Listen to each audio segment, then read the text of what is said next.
مجھے بھی وہ مولوی چاہیے کہ جو میرا مسئلہ جو ہے چند ٹگے لے اس کے مطابق حل کر دے، میرا مسئلہ جیسا میں چاہتا ہوں ویسا بیان کر دے، اور میرے پاس وقت ہی نہیں ہے کہ میں طاہر قرآن بھائی اس کا کو مطلب تو یہ بولوں۔ ہوا کہ یہ پھر نہ ہونے والی بات ہوئی نا، کیونکہ ہماری قوم جس کو کہ علم دین کا ہو ہی نہ، وہ علماء کی طرف دیکھتی ہے۔ ان کو کیا پتا کہ قرآن کی تفسیر کون سی صحیح ہے، ان کو کیا پتا کہ کون سی حدیث ہمیں آدھی سنائی گئی ہے، کون سی پوری سنائی گئی ہے، کس کے اندر ترمیم کی گئی ہے۔ اور میں ان ساری باتیں جو میں آپ سے طاہر بھائی ادباً عرض کر رہا ہوں، میں آپ کو ان کی مثالیں دے سکتا ہوں جو کہ میں نے اپنی زندگی میں حدیثوں کے لفظوں کو علماء اکرام کے منہ سے سنا کہ اس کو مت سناؤ، یہ حدیث سنانے کی جگہ نہیں ہے، یہ لفظ جو ہے یہ حدیث میں سجتا نہیں ہے، اس کو یوں بدل دو۔ علماء اکرام سے، جید علماء اکرام سے، یہ تو پھر نہ ہونے والی باتیں ہوئی نا۔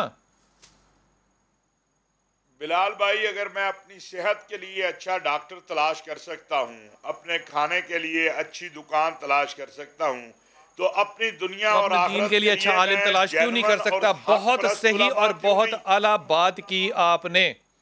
اور بہت اچھی بات۔ ایک آخری بات، حدیث اور قرآن وہ آ گیا، کسی مولوی کا اختیار نہیں ہے کہ اس کو تبدیل کرے۔ یہی تو میرا رونا ہے کہ آج 1450 سال کے بعد میں فیصلے کرنے شروع ہو جاؤں کہ کون حق تھا اور کون باطل تھا، تو پھر میرے باطل ہونے میں کوئی شک نہیں ہے۔ طاہر بھائی میرے ساتھ رہیے گا، آپ اس رونے میں اکیلے نہیں ہیں۔ اس وقت صرف میں نہیں رو رہا، میرے خیال میں آئندہ وقت میں سارا ملک جو ہے وہ رو رہا ہوگا۔ کورونا کو نہیں رو رہا ہوگا، آپ کو رو رہا ہوگا کہ کس طرف لے کے جا رہے ہیں۔ اگر نہیں لے کے جانے والے تھے تو پھر آپ کو اتنی توقیر اللہ نے کیوں دی ہے؟ کیوں ممبر کے آپ وارثین ہیں؟ ڈاکٹر صاحب بڑے ہی ادب کے ساتھ، معافی کے ساتھ، جب میں حضرت ابو بکر صدیق کی مثال دوں گا نا تو اب مجھے شرم آتی ہے دیتے ہوئے۔ میں معافی کے ساتھ کہہ رہا ہوں، مجھے شرم اس لیے آتی ہے کیونکہ جب فتح مکہ ہوا تو حضرت ابو بکر صدیق نے حضرت بلال حبشی کو کہا، سردار عرب ہیں، سردار قریش ہیں حضرت ابو بکر، حضرت بلال حبشی کیا ہیں؟ حبشہ کے غلام ہیں، آپ نے ان کو پیسے دے کے خریدا ہے، کہا کہ یہ آج سے ہمارا سیدنا ہے، یہ آج سے ہمارا سردار ہے۔ جب حضرت ابو بکر کی سیرت دیکھوں گا تو غلام جو ہے وہ بادشاہ ہے۔ جب میں آپ لوگوں کی تعلیم حاصل کروں گا تو میں اس کو کہنے والے کو، میں اس کو بولنے والے کو، میں اس کے ساتھ نہیں کھا سکتا، اس سے نکاح نہیں کر سکتا، اس سے بول نہیں سکتا۔ یہ آپ لوگوں کو کیا ہو گیا کہ آپ سنت پہ چھوڑ دیا، قرآن چھوڑ دیا، آپ نے صحابہ کی سیرت بھی چھوڑ دی؟ کیا ہوا آپ کو؟ بسم اللہ الرحمن الرحیم۔ میں یہ سمجھتا ہوں جس طرح طاہر صاحب نے یہ فرمایا، 1% نے باقیوں کو یرغمال بنا لیا ہے۔ آپ یرغمال ہیں؟ بالکل، ہم ان لوگوں کے ہاتھوں میں یرغمال ہو چکے ہوئے ہیں جنہیں اتنا وقت میسر ہے کہ ہر وقت ان کو سنا جاتا ہے، جنہیں اتنا وقت میسر ہے جو ہر وقت بولتے ہیں، بولنے کی تمیز نہیں رکھتے ہیں، اور معاشرہ بھی ان کے اس بدتمیزی سے بولنے کو پسند کرتے ہیں۔ المیہ تو یہ ہے جو ان کی بدتمیزیوں کے ساتھ جڑا ہوا کھڑا ہو کندھے سے کندھا، اس کو آپ کیا کہیں گے؟ وہی بدتمیز ہے، وہ بھی بدتمیز ہے، ایسے ہی ہے۔ اور آپ یرغمال ہیں؟ ہم یرغمال بنے طاہر سب سے بڑا یرغمال ہے، بالکل بنے وہ ہوئے ہیں۔ تنہائی میں روتا ہے۔ آپ بالکل بجا ہے، اس وقت یرغمال بنے ہوئے ہیں ہم، چند نادیدہ۔ پنجاب علماء بورڈ کا ہیڈ جو ہے وہ روتا ہے، بالکل ہوگا، اور آپ کہہ رہے ہیں کہ ہمیں کڈنیپ کیونکہ کر ہم لیا۔ رونے میں ساتھ شریک ہیں اس کے۔ وہ تنہائی میں روتے ہیں تو ہم مل کے بھی روتے ہیں۔ وہ کون لوگ ہیں جو 99% ہیں؟ وہ کون لوگ ہیں؟ 99% وہ لوگ ہیں جو کہ قرآن کی صحیح بات، حدیث کی صحیح بات پہنچانا چاہتے ہیں، رکھتے ہیں۔ بات کر رہا ہوں 1% کی، ہمیں اس 1% کو فائنڈ آؤٹ کرنا ہے جس نے یرغمال سب کو بنایا ہوا ہے۔ آپ اس وقت یہ کہہ رہے ہیں کہ علماء حق اور علماء سو جو ہیں وہ علماء حق 1% ہیں اور 99% علماء سو ہیں؟ علماء حق ابھی بھی زیادہ ہیں، لیکن آپ کہیے 99% علماء حق ہیں، ابھی بھی ہیں، علماء حق ہیں، 1% علماء سو ایسا ہیں۔ ہے، آپ ان کو علماء سو کہتے ہیں جو یہ فتنہ وہ پھیلا عالم رہے ہی ہیں؟ نہیں ہے، کون ہے وہ عالم ہی نہیں ہے، عالم کے لبادے میں ہے۔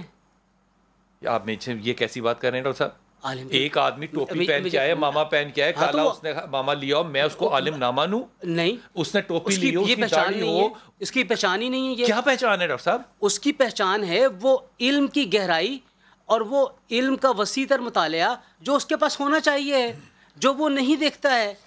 جس کے پاس اختلاف الرائے کا مکمل علم ہونا چاہیے اور اس کو پتہ ہو کہ اختلاف رائے کیا چیز ہے اور آداب اختلاف رائے کیا چیز ہے. ایک سیکنڈ رہیے گا, یہ ڈاکٹر صاحب نے جو بات لگائی ہے نا شاہ صاحب, یہ بڑی ہی نا یہ بڑی ہی اگر یہ سچ ہے, میں تو کہتا ہوں اللہ کرے کہ ڈاکٹر صاحب جھوٹ بول رہے ہوں, اگر یہ سچ ہے تو پھر شرمندگی سے مجھے تو مر ہی جانا چاہیے کہ وہ لوگ جو 99% ہے 1% کے ہاتھوں یرغمال بن گئے, ان کی آواز کوئی نہیں ہے اور 1% کی آواز ہے. میں جب اللہ اور اللہ کے رسول کی بات کروں گا تو وہاں کیا آپ نے مجھے یہ بات نہیں سنائی کہ علی کی شکل کی طرف دیکھنا, علی کی طرف دیکھنا عبادت ہے؟ آپ نے کیا نہیں بتایا کہ اس کے راوی حضرت ابو بکر ہیں, اماں عائشہ ہیں؟ میں تو ان کی محبت میں مر گیا. آج آپ مجھے بتا رہے ہیں کہ جناب آپ مسلمان نہیں ہیں کیونکہ آپ نے یہ بات کہی, تو آپ نے مجھے غیر مسلمان کیوں کیا؟ بسم اللہ الرحمن الرحیم. یقیناً بلال بھائی میں یہ سمجھتا ہوں نبی کریم صلی اللہ علیہ وآلہ وسلم نے ہمیں 1400 سال پہلے یہ ساری چیزیں واضح فرما دی تھیں کہ جب قیامت قریب ہوگی اس کی ایک نشانی یہ ہوگی اتخذ الناس رؤوسا جہالا واذا سئلوا فافتوا بغیر علم فضلوا واضلوا. اب ذرا اس کا اردو کیجئے, جو جاہل ترین معاشرے کے لوگ ہوں گے. نہیں, آپ نے فرمایا کہ لوگ دینی مسند کے اوپر ان لوگ کو بٹھائیں گے جو جاہل ہوں گے. آپ کہہ رہے ہیں لبادہ انہوں نے پہنا ہوا ہے, جو ابھی نعیمی صاحب فرما رہے تھے, علامہ شفیع صاحب فرما رہے تھے, تو اس کا مقصد نبی پاک نے پہلے بیان فرمایا کہ وہ لوگ جہلا وہ دینی مسند کے اوپر بیٹھ جائیں گے, آپ کے ممبروں میں وہ بیٹھ جائیں گے, محراب کے اندر وہ ہوں گے, اور نتیجہ پھر کیا نکلے گا؟ آپ فرماتے ہیں کہ فرمایا کہ لوگوں کے جب پیچھے چلیں گے وہ سب گمراہ ہو جائیں گے اور راہ سے بھٹک جائیں گے. مجھے ایک بات بتائیے, علماء حق جو اہل علم ہیں وہ بڑی تعداد میں الحمدللہ موجود ہیں. ابھی آپ فیس بک کے اوپر چلے جائیں. مجھے ایک بات بتائیے, میں نے صابن خریدنا ہونا تو میں اس کے پیچھے دیکھوں گا اس کا مینوفیکچرر کون ہے, میں اس کے کانٹینٹ دیکھوں گا. میں نے ڈاکٹر کے پاس جانا ہو میں اس کے کانٹینٹ دیکھوں گا. ڈاکٹر FCS نہیں ہے تو میں اس کے پاس جانے سے احتجاب کروں گا. میں نے اچھی روٹی کھانی ہو تو میں اچھا ریسٹورینٹ دیکھوں گا. میرے پاس کیا کرائٹیریا ہے کہ میں یہ دیکھوں کہ یہ شخص جو ہے اس کو لوگ سنتے ہیں, یہ فالوور کر رہا ہے, یہ مدرسے کا پڑھا ہوا ہے, یہ مفتی ہے, یہ اپنے آپ کو بہت بڑا مفتی بھی کہتا ہے, لیکن یہ مجھے وہ باتیں کہہ رہا ہے جو آپ نہیں کہہ رہے. میں آپ کو صحیح بتاؤں, آپ نے بہت خوبصورت بات کی. میں یہ عرض کرنا چاہ رہا تھا کہ آپ جب ہم ڈاکٹر تلاش کرتے تو اس کی ڈگریاں پڑھ لیتے ہیں نا کہ اس کے پاس کون کون سی ڈگری ہے, لیکن ہم جب کسی کو لا کر ممبر محراب میں بٹھاتے ہیں تو ہم وہاں پہ نہیں پوچھتے یہ کیا ہے. آپ یقین جانیں میں نے ان ملکوں میں بہت سفر کیا ہے جو مسلمان ملک ہیں, اور وہاں میں بہتری آ گئی. کیوں کہ وہاں پہ 4 انہوں نے منصب رکھے ہوئے ایک مسجد کے اندر, خطیب, امام, مؤذن, خادم. مؤذن کے لیے شرط ہے کہ 16 سال کی ایجوکیشن اس کے پاس ہو, 16 سال کی تعلیم کے بعد وہ مؤذن بن سکتا ہے. مؤذن بن سکتا ہے 16 سال بعد. ڈاکٹر صاحب ادب کے ساتھ مجھے بالکل دل کی گہرائیوں سے آپ نے جواب دینا ہے. انہی جگہوں پہ انہی کرسیوں پہ بیٹھ کے ایک شخص نے ہمیں کہا کہ جناب میرا نام کے ساتھ آپ مفتی لکھیں. ہم نے آدھا گھنٹہ ریسرچ کی کہ یہ مفتی کہاں سے ہیں, ہمیں پتہ چلا کہ یہ مفتی ہیں ہی نہیں. ہم نے ان سے کہا کہ حضور آپ مفتی ہیں ہی نہیں. انہوں نے کہا شاہ جی آپ مجھے بلانا شروع کریں, دنیا بھی بلانا شروع کر دے گی. میں کیا نہ بلاؤں, میں باہر جا کے گولی کھاؤں؟ بسم اللہ الرحمن الرحیم, الحمدللہ رب العالمین. میرے لیے چوائس ڈاکٹر صاحب سید الانبیاء والمرسلین وعلی آلہ الطیبین الطاہرین المعصومین. برادر بھائی, ہمارے محترم شاہ صاحب نے حوالہ دیا کہ ہم نے بہت سے ملکوں میں یہ دیکھا کہ ایک مؤذن کے لیے 16 سال کی ڈگری 16 سال کی ڈگری ہے.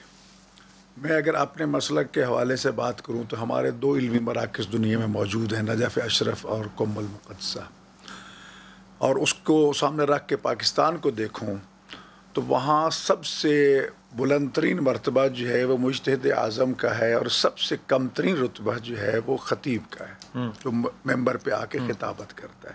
لیکن ممبر پہ خطابت کرنے والا بھی اجتہاد کا دورہ دیکھ چکا ہوتا ہے, اس سے کم اس کی تعلیم نہیں ہوتی.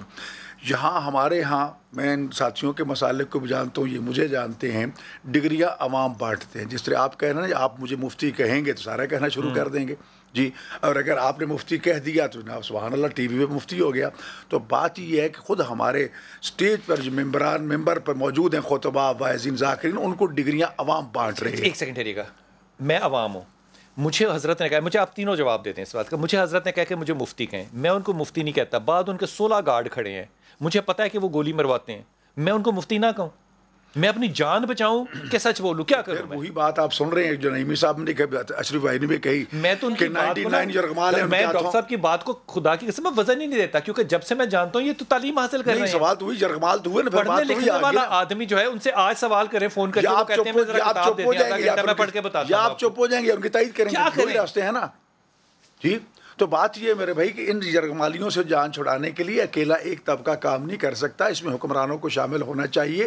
حکمران کو ایسے بائیلاز بنائے، انہوں نے تو بنا دی، انہوں نے تو تنظیمیں بنا دی کہ یہ امتحان لو، یہ ڈگری لو، تب جا کر آپ خطیب بن سکتے ہیں، تب جا کر امام مسجد بن سکتے ہیں. لیکن جب عوام الناس کہتے ہیں نہیں جناب ٹھیک ہے چند ٹکوں کا مولوی مل گیا عطائی ڈاکٹروں کے خلاف اگر پریشر ہو سکتا ہے کے خلاف ہم کرتے ہیں، یعنی گورنمنٹ عطائی خطیبوں کے کیوں نہیں کہا نیم اللہ خطرہ ایمان والی بات ہے، تو نیم اللہ کو کیوں نہیں دیکھا جاتا؟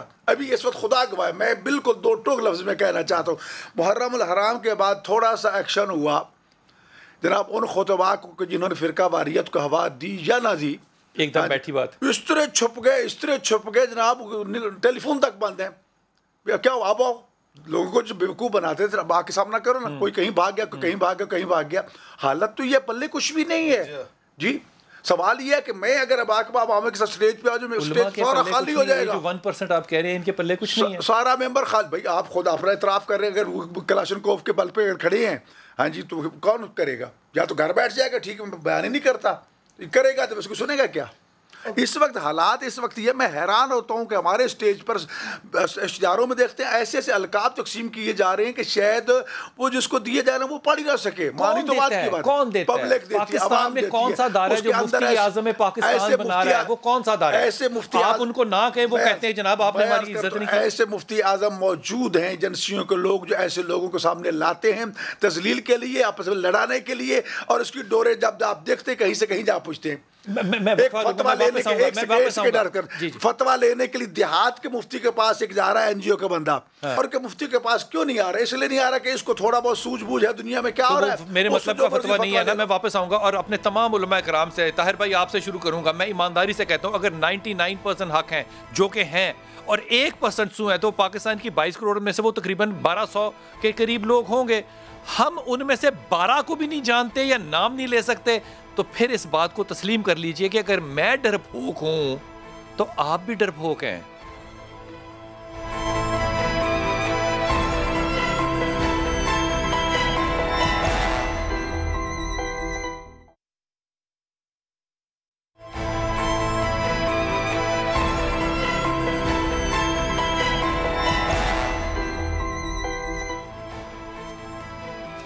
بسم اللہ الرحمن الرحیم. طاہر بھائی آپ میرے ساتھ ہیں. طاہر بھائی ابھی کچھ عرصہ پہلے ایک شخص نے بڑی نامعقول تقریر کی مبینہ طور پہ، کیونکہ میں نے وہ سنی بھی، یہ تقریر کئی دفعہ سنی ہے، مجھے تو اس میں کوئی ایسی بات نہیں سمجھ میں آئی تھی، لیکن وہ کہتے ہیں بقول ان کے کہ ان کو توڑا مڑوڑا گیا جو بھی. لیکن جب یہ بات باہر نکلی تو ڈاکٹر حسین اکبر اس بات کے گواہ ہیں کہ ساری کمیونٹی نے ان سے لا تعلقی کی، ان پہ FIR کرائی، ان کو کنڈیم کیا اور ان کو نام کے ساتھ کیا. کیا آج ہم جب علماء سو اور علماء حق کی بات کرتے ہیں تو 99% علماء 1% علماء سو کے نام کی لسٹ جاری کر کے اپنے آپ کو ان سے لا تعلق کیوں نہیں کرتے؟ ان کے جلسے جتنے مرضی بڑے ہوں، نام لیتے ہوئے تو میں ڈرتا ہوں، آپ بھی ڈریں گے، یہ بھی ڈریں گے. بلال بھائی لسٹیں بھی ہیں، نام بھی لیتے ہیں، کہتے بھی ہیں. اب مجھے بتائیں جس کا آپ ذکر کر رہے ہیں اس شخص پہ 13 FIR تھی، اس پہ دارالخلافہ میں پابندی تھی، کس نے وہ پابندی ختم کروائی؟ کس نے اس کو مختلف جگہوں کے اوپر جو ہے وہ اجازت دلوائی؟ کیا اس کے خلاف بھی کبھی کوئی ایکشن ہوگا؟ آپ مجھے بتائیں گے تو مجھے پتا چلے گا نا کس نے اجازت دی. میں یہ کام ہے اس ریاست کا کہ وہ دیکھے کون ہیں وہ لوگ.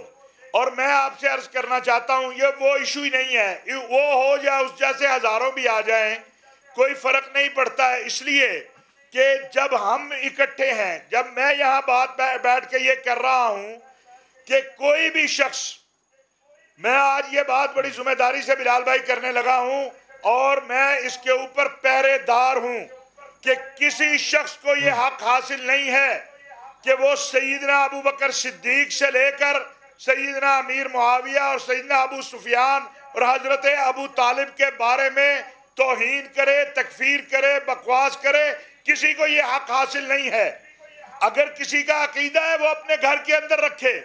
مجھے اہل تشیع کے بعد دوستوں نے کہا کہ حضرت ابو طالب کی توہین ہوتی ہے. میں نے کہا جو توہین کرتا ہے میرے نزدیک میں اس کو انسان ماننے کو تیار نہیں ہوں. آپ تو کہتے ہیں اسے مسلمان مانوں، میں اس کو انسان نہیں ماننے کو تیار ہوں. اپنے اپنے عقائد آپ اپنے ہمارے گھروں میں موجود ہیں، لیکن ہم ان کو اگر چوکوں چوراہوں میں لے کر آئیں گے اس سے فساد پیدا ہوگا. اسی طرح میں آپ کے اس پروگرام میں مذمت کرتا ہوں ان لوگوں کی کہ جو کراچی میں ہوں، لاہور میں ہوں، اسلام آباد میں ہوں، جو علماء کا نام لیتے ہیں یا کسی اسلامی مکتبہ فکر کا نام لے کر توہین اور تکفیر کرتے ہیں. ہمارا یہ کام نہیں ہے. مجھے دکھ ہے کہ یہ اکابر علماء کی موجودگی میں بعض جگہ پہ ایسی باتیں کہی گئی کہ جس سے ما سوائے تصادم کے اور کچھ نہیں ہے. علامہ صاحب، اکابر علماء کی موجودگی میں یہ غیر علمی اور تحلیل شدہ باتیں کی گئیں اور ان علماء نے کچھ نہیں کیا، یہ فرما رہے ہیں آپ؟ بالکل مجھے دکھ ہے اس بات کا. اگر بات سنیں، میں چاہتا ہوں کہ میرے مقدسات کا احترام ہو تو پھر مجھے دوسرے کے مقدسات کا بھی احترام کرنا ہوگا.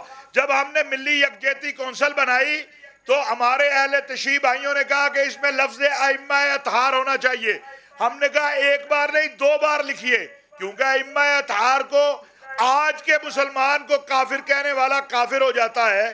تو جنہوں نے نبی کے ہاتھ میں اپنا ہاتھ دیا ہو، جو نبی کی اولاد ہوں، جو سیدنا حسن و حسین کے ماننے والے ہوں، جو خلفاء راشدین کے ماننے والے ہوں، امہات المومنین کے ماننے والے ہوں، ان کے ساتھ کیا آرگومنٹ ہو سکتا ہے؟ طاہر بھائی آپ کا پیغام آیا. طاہر بھائی آپ کا پیغام آیا. راغب بھائی آپ مجھے ایک ذرا جلدی سے بات بتائیں، آپ کو اپنی پی ایچ ڈی کرنے میں کتنے سال لگے؟ سچی بات تو یہ ہے کہ 7-8 سال مجھے لگ گئے. پی ایچ ڈی کرنے میں 7-8 سال لگ گئے. ٹوٹل تعلیمی آپ کا کتنا زمانہ ہے، کتنے سال؟ ٹوٹل کم و بیش 24 سے 25 سال. 24-25 سال تعلیم آپ نے حاصل کی. اس کے بعد جب آپ کو پوچھا جائے کہ ڈاکٹر صاحب اس کے بارے میں رائے، تو آپ کہتے ہیں میں ذرا پڑھ لوں یا پوچھ لوں، مشورہ کر لوں، پھر میں آپ کو بتاتا ہوں. بالکل ٹھیک ہوگی بات؟ بالکل ایسا ہی ہے، کوئی دو رائے. اس کے بعد جب آپ نے 25 سال لگائے ہیں اور آپ نے ایک تعلیم حاصل کیا اور مشورہ دیتے ہوئے آپ ڈرتے ہیں کہ پتہ نہیں صحیح بات کر دوں یا نہیں، پہلے میں اپنے آپ کو ٹھیک کر لوں پھر بات کروں گا. اس ملک کے اندر وہ شخص جس نے میٹرک نہ کیا ہو، جس کے پاس کوئی مدرسے کی تعلیم نہ ہو لیکن اس کا لباس آپ جیسا ہو، جس کے پاس طاقت واٹس ایپ کی ہو، جس کے پاس فیس بک فرینڈشپ بہت زیادہ ہو، فالوئنگ ہو، وہ کہتا ہے کہ جناب جو میں کہہ رہا ہوں نہیں مانو گے تو گولی پڑے گی. میں بار بار گولی کا پتہ ہے کیوں کر رہا ہوں؟ ہم لوگوں نے، میں نے ذاتی طور پہ وقت گزارا ہے کہ سامنے کھڑے ہو کے وہ کہہ رہے ہیں جناب یہ بات کریں گولی لے کر. اور کہاں جائیں بھائی، کیسے ڈھونڈیں کون حق پر ہے؟ آپ کے سامنے میں اپنے ساتھ ہونے والے ایک واقعے کو شیئر کرنا چاہوں گا. میرے پاس ایک شخص آیا ساؤتھ پنجاب سے، جس کے اوپر ہم نے متحدہ علماء بورڈ میں پابندی لگوائی کہ اچھا متحدہ علماء بورڈ نے کے ذریعے سے پابندی لگائی کہ اس کے اوپر زبان بندی، ہمارے مسلک کا بندہ وہ ٹھیک زبان بندی کی ہم نے پابندی کی سفارش کی اور ہو گئی. اب میرے پاس ایک صاحب کو سفارشی بنا کے آیا. میں نے اس سے پوچھا، اپنے بتانے لگا کہ مجھے بڑے بڑے مدرسے اپنے سالانہ جلسے کے اوپر بلا کے تقریر کرواتے ہیں، فلاں فلاں فلاں مدرسے والے. میں نے اس سے پوچھا صرف اتنا مجھے بتا دو کہ آپ کہاں کے تعلیم یافتہ ہو. یہ سوال جائز ہے نا؟ بالکل جائز سوال ہے. آپ کہاں کے تعلیم یافتہ وہ ہیں؟ مجھے نہیں بتا سکا، جس سے میں نے یہ مفہوم اخذ کیا کہ وہ پڑھا لکھا ہے ہی نہیں، اسے صرف باتیں بنانی اور جوڑنی آتی ہیں. میں دوسری دفعہ دعا کر رہا ہوں، اللہ کرے آپ جھوٹ بول رہے ہو. میں دوسری دفعہ دعا کر رہا ہوں. اس کا مطلب ہمارے وہ کیا کہنا چاہیے مبینہ علماء کرام اور اتنے اتنے بڑے لیڈر جن کی کہ زبان کو بند کرنا پڑے کہ یہ آگ پھیلا رہے ہیں، ان کی تعلیمی بیک گراؤنڈ ہی نہیں ہے.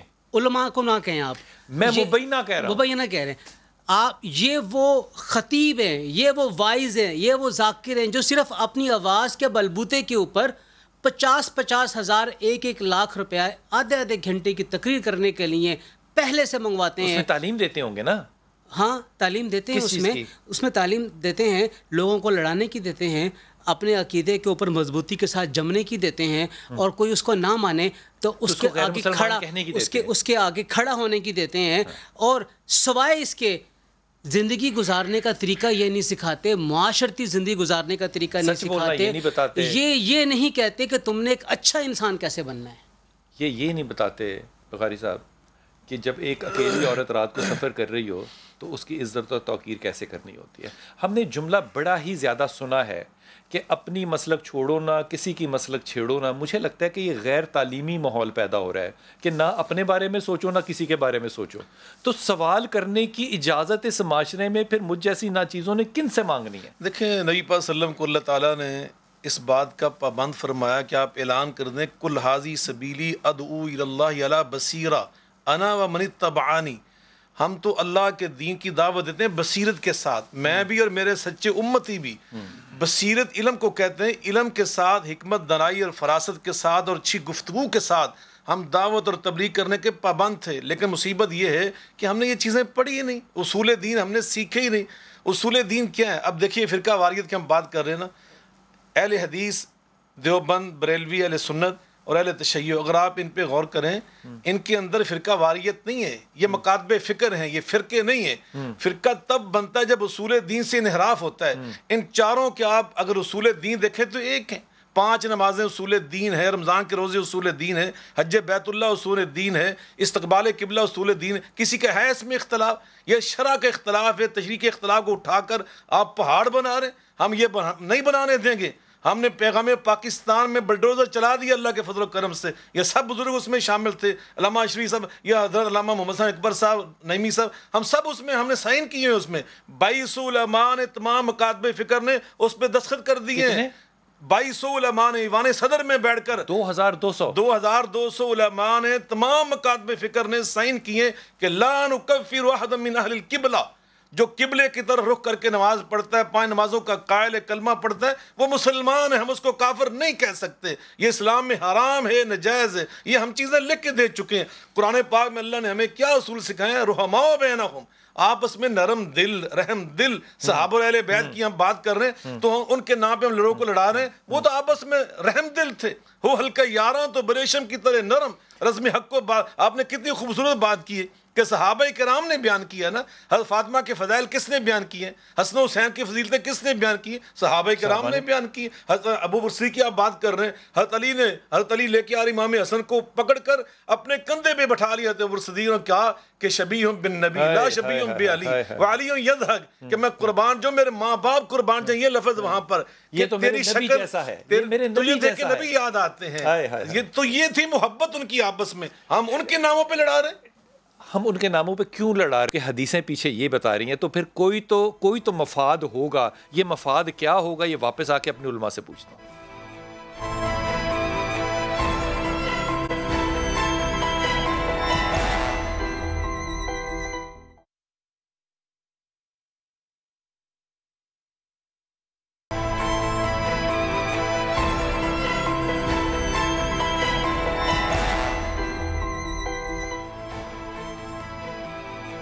بسم اللہ الرحمن الرحیم. ڈاکٹر صاحب آپ کی طرف آ رہا ہوں.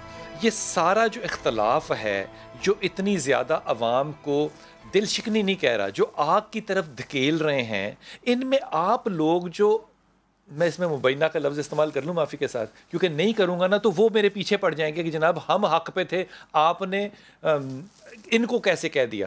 آپ لوگ کیا راستہ، کیا اسٹریٹجی اڈاپٹ کر سکتے ہیں کہ وہ 1% جو ہے جنہوں نے کڈنیپ پاکستان کو کیا ہوا ہے وہ ان سے ہمیں معافی مل جائے کسی طرح؟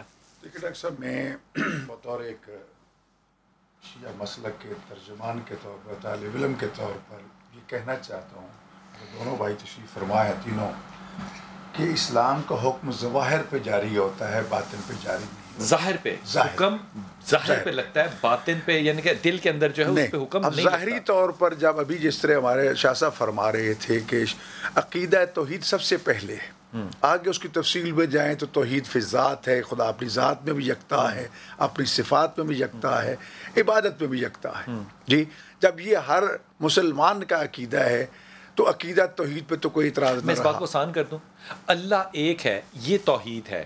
اللہ ایک کیسے ہے یہ اس کے آگے لوازمات ہیں جو کہ علماء کا کام ہے. آگے چلے عقیدہ رسالت آ جاتا ہے.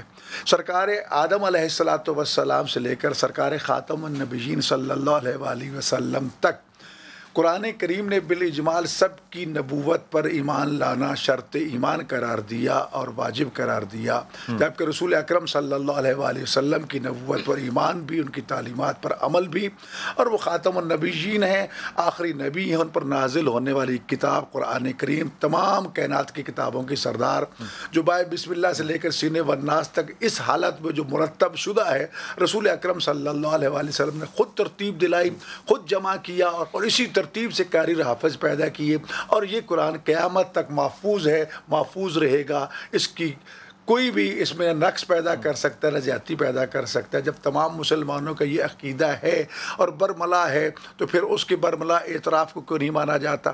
آگے مسئلہ خلافت امامت آ جاتا ہے، بحث سے نہیں کوئی مان رہا، میں وہ عقیدہ امامت و خلافت آ جاتا ہے۔ میں عرض کرتا ہوں تھوڑا سا اختلاف ضرور، لیکن خلافت، اصل خلافت پہ کسی کو اختلاف نہیں ہے، مصداق پہ تھوڑا سا اختلاف آ جاتا ہے، اور اس میں بھی کوئی ایسی بات نہیں ہے کہ جس میں قتل و غارت کی جائے۔ جی قیامت کا عقیدہ ہے، سب کے نزدیک واجب ہے، جب تک قیامت پہ آپ یقین نہیں رکھیں گے مسلمان نہیں ہو سکتے۔ پھر اس کی جزیات ہیں، پھر ملائکہ کا، پھر تمام انبیاء کا۔ ایک ادب سے سوال پوچھ لوں، بڑی ادب سے، اس کا ایک بڑا بن کے جواب دیجیے گا۔ میں حضرت ابو بکر صدیق کی بات کروں تو مجھے کہیں گے سنی ہے، میں حضرت علی کی بات کروں گا ڈاکٹر صاحب مجھے کہیں گے شیعہ ہے۔ اگر میں یہ کہوں کہ حضرت ابو بکر سے زیادہ حضرت علی سے کوئی محبت نہیں کرتا تھا، پھر آپ مجھے کیا کہیں گے؟ آپ کیوں نہیں اس بات کو تسلیم کرتے؟ دیکھو میں عرض کرتا ہوں، ابھی یہ آپ بانٹنا کیوں چاہتے ہیں؟ دیکھیں نہیں بانٹنا چاہتے۔ دیکھو گزارش یہ ہے کہ جب میں وہی الزامات یا افواہوں کی بات کر رہا ہوں، اب اہل بیت اطہار پہ کوئی بھی سنی ہو، شیعہ ہو، جو اپنے آپ کو مسلمان کہلاتا ہے، مجھے بتائے کہ اگر اہل بیت اطہار علیہ الصلوۃ والسلام کی محبت اور ایمان کو جزو ایمان نہ سمجھتا مسلمان ہو جائے گا؟ شیعہ سنی چھوڑیے، چھوڑ دیں۔ میں اگر شیعوں پہ الزام لگایا جائے شیعہ صحاب کو نہیں مانتے، میں برملا کہہ رہا ہوں کہ کوئی بھی دنیا کے شیعہ ایسا نہیں ہے جو اصحاب رسول کو نہ مانتا ہو، ان کے احترام کو واجب نہ سمجھتا ہو۔ ہمارے لیے جو ان کا اسوہ ہے وہ ائمہ معصومین کو ہم مقدم رکھتے ہیں۔ مولا علی علیہ السلام احترام کرتے ہوئے نظر آتے ہیں، امام حسن علیہ السلام اور امام زین العابدین علیہ السلام کی تو باقاعدہ صحیفہ سجادیہ میں ان کے کارناموں کو ذکر کر کے ان کے حق میں ایک مفصل دعا موجود ہے، اور یہ ہم اپنے طالب علموں کو بچپن میں جو ہی داخل ہوتے ان کو پڑھاتے بھی صحابی کون ہے، اس کا احترام کیا ہے۔ 1,40,000 کی روایت تک تو موجود ہے، صحابہ کرام موجود تھے۔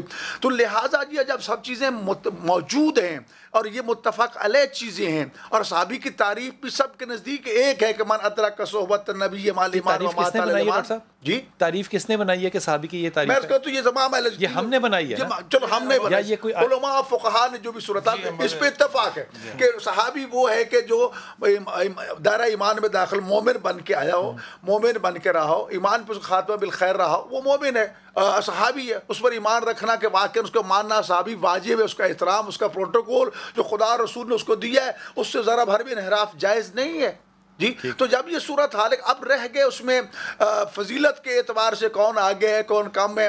بعض ہمارے حضرات صاحب کہتے ہیں صحابی سب برابر ہیں، ہم کہتے ہیں السلمان منا اہل بیت صرف ایک ہی ہے۔ ایک سیکنڈ ٹھہر جائیے یہاں پہ، بس ایک سیکنڈ ٹھہر جائیے۔ حضور اقدس میں روایت پڑھ کے آیا ہوں صبح، روایت یہ کہتی ہے کہ رسول پاک صلی اللہ علیہ وسلم نے جو حضرت بلال حبشی کو کہا کہ تو اذان دے اور خانہ کعبہ کے چھت پہ کیا کہ انسان، کچھ وہاں پہ لوگ بیٹھے تھے جنہوں نے ایک جانور کا نام لیا اور کہا کہ یہ اس کی آواز بھی ہمیں سننی تھی، شکر ہے کہ ہمارے باپ دادا مر چکے ہوئے ہیں ورنہ یہ آواز سننی پڑتی۔ رسول پاک صاحب نے جا کے ان کو تنبیہ کی، اور اس کے بعد خانہ کعبہ کے اندر جب داخل ہوئے تو 2 غلام تھے، ایک بلال حبشی اور ایک حضرت اسامہ۔ یہ سیرت ہے میرے رسول کی۔ آپ مجھے توڑنے کو، بکھیرنے کو، یہ جو فلسفے ہیں چھوٹے چھوٹے کہ غلط کون ہے صحیح کون ہے، مجھے نہیں جاننا اس چیز میں۔ میرے نبی کے لیے وہ جو حبشی ہے، وہ جو کالا ہے، وہ معتبر ہے، تو میرے لیے وہ معتبر کیوں نہیں ہوگا؟ مجھے سمجھا دیجئے۔ ہمارے لیے بھی وہی معتبر ہے۔ دیکھیے بات یہاں پہ ہو رہی ہے صحابہ کرام کی، بات ہو رہی ہے اہل بیت اطہار کی۔ ہم تو یہ سمجھتے ہیں قرآن اور حدیث سے ان میں سے جن شخصیات کا جو مقام و مرتبہ متعین ہو چکا ہے، ہمیں انہیں اسی ہی مقام و مرتبے سے دیکھنا ہے، اور جو کوئی نہیں دیکھتا ہے وہ غلط کرتا ہے۔ اور جس پہ نہیں کسی نے رائے دی اس پہ آپ اپنی رائے نہ دیں۔ اور اگر کوئی آپ کی رائے کے مطابق چلنا نہیں چاہتا ہے تو وہی آپ والی بات گولی دکھا کے کیوں چلانا چاہتے ہیں؟ ایک دیکھیے محبت کی بات ہے نا، تو وہ تو ازواج مطہرات میں سے بھی نبی کریم صلی اللہ علیہ وآلہ وسلم کو سب سے بات تو سنا دینا نہیں کہہ پاؤں. اب دیکھیں نا نبی کی دعا ہے اللہ تمہیں حضرت نہ عائشہ پکڑ کے کرنا. ساتھ جو ایک معاملہ ہے میرا دل اس طرف پلٹتا ہے اب دیکھیں جس پہ میرا قابو نہیں ہے تو میرا نہ حساب لینا. اس کا مطلب یہ ہے مقام عزت سب کی برابر ہے، اور اگر کوئی کسی کو زیادہ اچھا لگتا ہے تو وہ اس کے دل کا معاملہ ہے، لیکن اچھا لگنا قطعاً یہ نہیں ہے کہ دوسرے کی تنقیص اور توہین کی جائے. بالکل صحیح بات کری. یہی ایک ماں سے اگر پوچھا جائے کہ تیرا بچہ کون سا اچھا ہے، وہ کہے گی اے زیادہ چنگا ہے، اے کماؤ ہے، اے پڑھیا ہے. باقی اس کا مطلب نہیں ہے کہ باقی سارے برے ہیں. ڈاکٹر صاحب میں اس بات پہ شاہ صاحب جس نتیجے پہ پہنچتا ہوں نا، ذاتی طور پہ میں ہاتھ باندھ کے کہہ رہا ہوں، ایک تو خوف کی وجہ سے ہم لوگ سوال پوچھنا بند ہو گئے ہیں اس معاشرے میں، اور اس لیے وہ کوئی کتاب ہم کہہ رہے ہیں جناب سیرت رسول پہ بات کرنی ہے، ہم کہہ رہے ہیں جی قرآن و حدیث کو سمجھنا ہے. اور 400 سالوں میں آپ نے سیرت میں کوئی ایسی کتاب نہیں لکھی، 600 سالوں میں آپ نے کوئی ایسی تفسیر نہیں لکھی. تو جب آپ لوگ کام ہی نہیں کر رہے سیرت اور تفسیروں پہ، تو سوال پوچھنے والے پہ تو آپ نے بندوق ہی رکھنی ہے نا. میں سمجھتا ہوں سچی بات، سوال کا دروازہ اللہ نے کھولا ہوا ہے، لیکن ساتھ وہاں پر ہمیں پابند بنایا سوال کرنے والے کو بھی کہ فَاسْأَلُوا أَهْلَ الذِّكْرِ إِن كُنتُمْ لَا تَعْلَمُونَ. اگر علم حاصل کرنا چاہتے ہو تو یہ نہیں فرمایا کہ فَاسْأَلُوا أَهْلَ الْعِلْمِ، فرمایا یہ جا رہا اگر علم حاصل کرنا چاہتے ہو، علم تمہارے پاس نہیں ہے، علم کا اصول چاہتے ہو تو کن سے پوچھو جا کر. یہ نہیں فرمایا کہ اہل علم سے پوچھو، پوچھا فرمایا اہل الذکر سے جا کے پوچھو. کیوں؟ اہل الذکر وہ ہوتا ہے جو علم بھی حاصل کرتا ہے، پھر اس کے بعد حکمت بھی آتی ہے، بصیرت ہوتی ہے، دنائی ہوتی ہے، تحمل ہوتا ہے، عقل ہوتی ہے، شعور ہوتا ہے، تجربہ ہوتا ہے، اور نرمی اس کی طبیعت. وہ ہوتا ہے اہل ذکر، عمل کے بعد، تقوی کے بعد، اللہیت کے بعد. یہاں ایک بات کہنا چاہتا ہوں کہ ہم نے الحمدللہ بلڈوزر چلایا، ہم نے طاہر اشرفی صاحب نے، ہم نے سب نے مل کر پورے پاکستان کا بھی دورہ کیا الحمدللہ. میں پوری قوم کو یقین دلانا چاہتا ہوں، بالکل مایوس نہ ہو، پریشان ہو. ابھی ایوان صدر کے اندر انشاءاللہ 21 تاریخ کو وقت امت کانفرنس ہوگی، محبت کا پیغام عام کیا جائے گا. ایک سیکنڈ رک جائیے گا طاہر بھائی، آپ سے آخری جملہ، آخری کمنٹ کیجیے گا. یہ جو آپ نے رولر چلانا شروع کیا ہے ان لوگوں پہ جو کہ حق کی بات نہیں کر رہے، جو تفرقے کی بات کر رہے ہیں، جو لوگوں کو اس آگ میں دھکیل رہے ہیں، سوشل میڈیا ہو یا جو بھی میڈیا ہو، آپ کا یہ جو رولر ہے یہ چلے گا یا یہ خراب ہو جائے گا؟ بلال بھائی، میں آپ کو میرا پتہ ہے، میں آج آپ کے پروگرام میں یہ کہنا چاہتا ہوں، جس کو جتنی تکلیف ہونی ہے اس کو وہ کئی ہزار گنا زیادہ کر لے. ہم اس ملک کے اندر فرقہ وارانہ تشدد نہیں پھیلانے دیں گے. ہم اتحاد وحدت کی بات کریں گے، ہم مقدسات کے احترام کی بات کریں گے، ہم مل کر کھڑے ہوں گے. تکلیف ہوتی ہے کسی کو، ہوتی رہے. یہ میرا پاکستان ہے. میں اس پاکستان میں کسی کو اللہ کی توحید، رسول اللہ صلی اللہ علیہ وسلم کی ختم نبوت اور رسالت، اصحاب رسول و اہل بیت کی عظمت اور استحکام پاکستان سے نہیں کھیلنے دوں گا. ہماری جانیں اس وطن کی، بہت اچھی بات، آپ کا پیغام آ گیا. میری سب سے درخواست ہے کہ خدا کے واسطے یہ جو محبت ہے ان کے اوپر جو ہیں ان کو مرتب کیجئے ضرور. اپنی تعلیم، اپنے علم کے مطابق بات کیجئے ضرور، سوال کیجئے ضرور. لیکن وہ لوگ جو ذمہ دار ہیں تفسیر قرآن اور حدیث کو ہم تک پہنچانے کے لیے، خدا کے واسطے وہ اس کام کو کرنے سے پہلے اپنے علم کو مکمل ضرور کر لیں.